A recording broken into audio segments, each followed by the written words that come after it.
நான் கேப்டன் சொன்ன முதல் வார்த்தை, அவர் உழைத்து சம்பாதித்த காசு அதை முழுதா அவர் விரும்புறதுக்கு செய்யறதுக்கு என்றைக்கும் நான் தடை செய்ய மாட்டேன். அது உங்கள் விருப்பம்.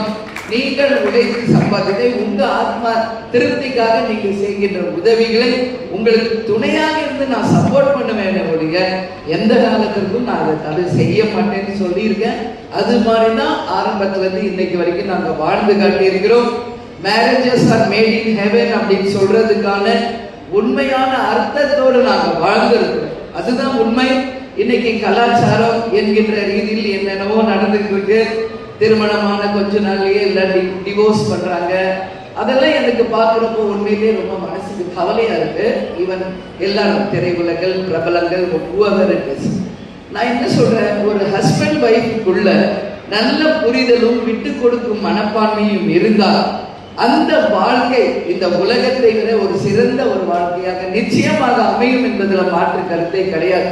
அதனாலதான் நம்ம பெரியவங்கள்லாம் சொல்லியிருக்காங்க, திருமணங்கள் சொர்க்கத்தில் நிச்சயிக்கப்படுகிறது என்று.